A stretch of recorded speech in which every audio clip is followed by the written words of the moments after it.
జగన్ రోజు ఏం తాగుతాడు? బూమ్ బూమా, ప్రెసిడెంట్ మెడలా, ఆంధ్ర గోల్డా, ప్రజల రక్తమా?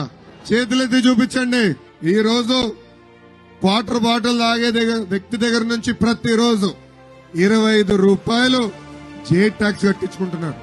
ఇది ప్రభుత్వ పన్ను కాదండి, ఇది ముఖ్యమంత్రి గారు వేసే సెల్ఫ్ పన్ను, జగన్ పన్ను, జే ట్యాక్స్. ఇది నేరుగా ఆయన జోబులోకి వెళ్తుంది. అంటే సంవత్సరానికి 9,000 రూపాయలు, 5 సంవత్సరాలు 45,000 రూపాయలు జే ట్యాక్స్ ద్వారా వసూలు చేస్తున్నారు. ఈ రోజు ఆ ముందు చూస్తే విషం కనే ప్రమాదం. నేను ఒక బాటిల్ ల్యాబ్కు పంపించి టెస్ట్ చేపించా. అక్కడ అధికారులు ఏం చెప్పారో తెలుసా? పంట పొలాల్లో పురుగు మందు కొడితే పురుగు సస్తుందో తెలియదు కానీ ఇది గాని కొడితే పురుగులన్నీ పారిపోతాయి అని చెప్పి అలాంటి మందు అమ్ముతున్నాడు. ఏమ్మా ఎన్నికల ముందల ఏం చెప్పాడు? 2019 ముందల ఏం చెప్పాడు? సంపూర్ణ మద్యపాన్ నిషేధం చేసిన తర్వాతనే వచ్చి ఓట్లు అడుగుతా అన్నాడు. మద్యపాన్ నిషేధం జరిగిందా?